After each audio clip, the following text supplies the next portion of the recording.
Hey legends, what's up? It's Darkmech here, and today we're revisiting the Blood DK over on Dragonflight Beta.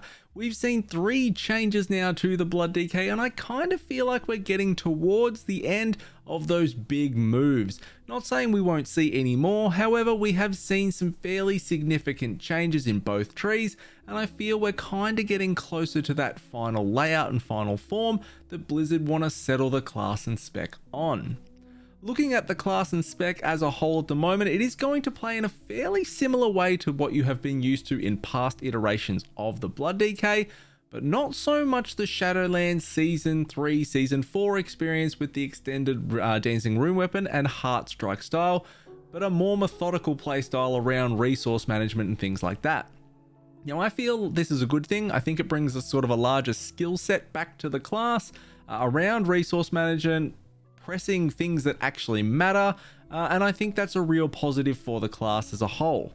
After looking at both trees, there's some really nice synergies between several talents that open the way for possibly some different playstyles on the DK2, which is pretty exciting, but all in all, Blood DK looking very strong heading into Dragonflight. So we're going to start off by taking a look at the Deathknight tree. So starting off, looking at this new and improved Deathknight tree on the screen here. Now from this you can see that a number of changes have taken place. The big obvious one is that we went from 3 capstones to 5, which is great.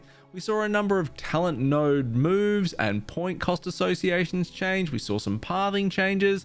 Some abilities just got removed from the tree straight up, like Runic Empowerment and Corruption, Horn of Winter. Icy Talons got downgraded from a 3-point to a 2-point node. Improved Deathstrike, it had its position changed to access a lot earlier. It's now only a 1-point spend instead of a 3-ranked talent. Rune Master got moved and now leads into A-Bomb Limb, and Runic Attenuation got moved to the old location of Runic Empowerment and Corruption. There's some really nice changes through this tree now. We also got some new talents, which is great. Insidious Chill, so our auto attacks reduce the target's auto attack speed by 5% for 30 seconds, stacking up to 4 times. Pretty crazy, I'm liking that. March of the Darkness is a 25% movement increase to Death's Advance for the first 3 seconds, and honestly, that's pretty lackluster, but DKs have been screaming and carrying on for more mobility options now for such a long time. This is something. Gloom Ward, so absorbs are 15% more effective on you. I think this offers nice synergy with Permafrost, Ironheart and Blood Shield, so no complaints. This could actually be really strong and solid for us. I feel like there are still some bad pathing options though, but this is the same on any tank tree so far that we've looked at. Things like Suppression, for example, I would have loved this to have been similar to what Brewmasters offered, in that speccing into that gave your group 3% avoidance instead of you. At the same time though, this is a class tree and not the Blood DK tree, so Unholy and Frost still going to gain benefit from this, especially in Mythic Plus environments. Death's Echo could lead to some really interesting playstyle interactions with high D&D uptime, which in Mythic Plus could actually be pretty significant.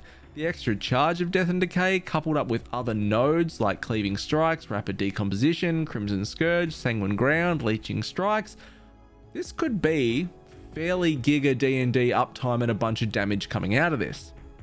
You also do gain an extra charge of Death's Advance and Death Grip from the talent, so we'll kind of have to see and wait how the math checks out on it, but from a really simple just, look at this straight away, it does look appealing, but we'll have to wait and see if it's a meme or not. Build wise for Mythic Plus, I could see something like this on the screen now. There could be movers through this, perhaps Permafrost doesn't end up being worthwhile due to auto attack damage, so maybe you take Unholy Endurance or Unholy Bond. If Death's Echo is a meme, you could take 2 points into Unholy Bond. You might want anti-magic barrier on heavy magic damage situations, so there are choices that you can move points around here. You only do get a couple though.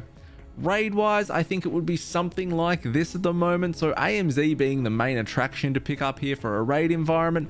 We drop Blinding Sleet as there's no purpose for that, same for Anticipation and Grip of the Dead if there was no ads, so we gain a few points that we can move around here, and again, things like Unholy Bond start to look sort of attractive there. You could put 1 point into Assimilation if it was required, or Anti-Magic Barrier, same as the D&D speed if you wanted on the new talent there, as Wraithwalk is probably going to be too far of a point sink to obtain, but again, stuff could change around that.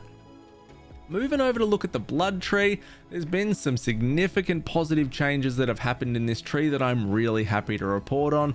Pathing options, talent nodes have changed positions, some talents got removed, so blood fortification's gone now, which is fantastic. You now learn this at level 11.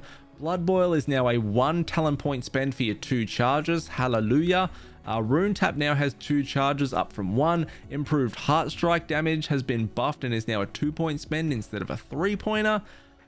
Improved bone shield now gives you 10% haste and is a 1-point spend.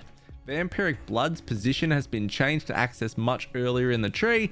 Same goes for Dancing Rune Weapon, which moved much higher into the tree, and Hemo is now only a 1-point spend. Voracious got moved off a choice node with Bloodworms, so now you can actually pick up both of them if you desire. Gorefiend's Grasp is in a much better position. Great change, and now you can only access Tightening Grasp after you've obtained Gorefiend. So this was something that the Blood community went off about straight away, so well done WoW devs on actioning that one. The biggest change, and one that I really welcome to be honest, is the Everlasting Bond change. So Deathstrike and Heartstrike no longer increase the duration of Dancing Rune Weapon whilst it's active. Instead now it's just an 8-second flat increase to the duration of Dancing Rune Weapon. So I like this, it kind of moves away from that degenerate style of gameplay.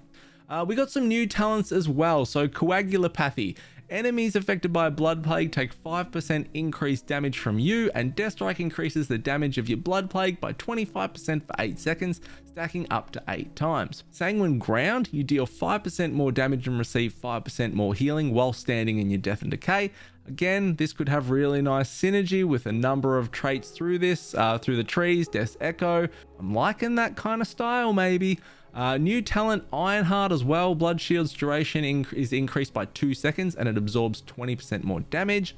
Bloodshot, whilst Blood Shield is active, you deal 25% increased physical damage. Blood Feast, anti-magic shells heals you for 100% of the damage it absorbs. And the last new talent rework was Umbilicus Eternus.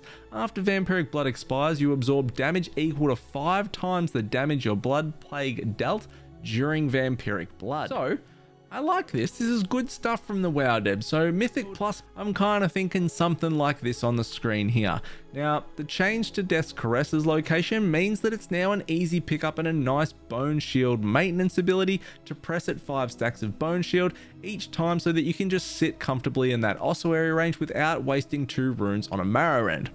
Ossuary in its original position, with things like improved Death Strike, Empower Rune Weapon, Horn of Winter in the original iteration with Everlasting Bond, it wasn't really worth trying to chase through the tree for points. However, in its new position, it now becomes an easy pickup again and something to play around. Leeching Strikes causes your Heart Strike to heal for 0.5% for each enemy hit. Heart Strike can cleave up to 5 enemies, with Cleaving Strikes talented, meaning for 1 point you can gain 2.5% of your health and healing for each Heart Strike across a dungeon. That is going to be quite a lot of healing. Rapid Decomposition increases the damage dealt via your Death and Decay.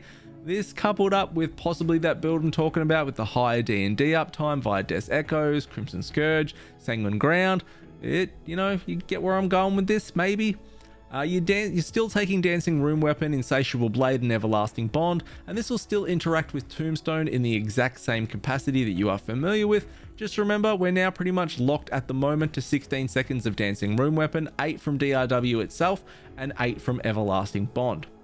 Gorefiend's Grasp with the ability to pick up A-Bomb Limb isn't really an oh my god I need Gorefiend's Grasp to be a blood DK anymore, so you can kind of allocate that point somewhere else if you wish. Shattering Bones is 10% of your AP and shadow damage for each time a Bone Shield charge is consumed. This at the moment is providing pretty solid consistent damage. It's a 2-point node with 0 gain at the moment from the 2nd point spend, so you want to just make this a 1-pointer pretty much, unless you are heading towards Bone Storm. Ironheart and Bloodshot are going to be pretty locked choices I feel at the moment. 20% more absorption on your Blood Shield, plus don't forget that is going to synergize and link in with Gloom Ward as well, which gives you the 15% extra absorption. We lost Horn of Winter, so picking out Blood Tap now is now a good option. Coagulopathy is more damage to the kit, and then you'll have a couple of point options that'll come down to your content, tuning, and your preferred choices that you can take, and that'll be things like Rune Tap or Red Thirst, Voracious instead of Bloodworms, or both. Do you need Purgatory? Do you want Gore Fiends? You know, are there dangerous sort of magic moments in dungeons, or are there regular dangerous damage moments in dungeons where you could get some form of benefit from anti-magic barrier with Blood Feast and use AMS as a kind of pseudo heal button every 40 seconds? So it'll just be really interesting to see which way this goes, but I like where we've ended up on Blood DK. So all in all, extremely positive changes for Blood DK. I'll admit, when I went back to look, I kind of thought it was pretty lackluster when I was comparing it to things like Brewmaster, Vengeance Demon Hunter, or Prot Warrior, but I do like what they have done, and I like that they've stepped out on a limb and given us some new talents and interactions. I like the move back to the methodical playstyle around Ossuary with Bone Shield and resource management instead of just that Heart Strike spam. I think that is fantastic. I'm really excited to see some of these interactions with Gloom Ward, Permafrost, Ironheart, you know, Blood Shield. It's going to put DKs in a really strong position around possibly being able to slightly smooth out some of that damage intake rather than being full on yo-yos, and that could be really interesting. So really keen to hear your thoughts in the comments below. Make sure you check out the channel for the other tanks that we have covered. We are covering everything moving into Dragonflight. We have all your tanking needs covered right here. Like, comment, subscribe, come find us in the Discord. I'll see you all next time. See you, fam.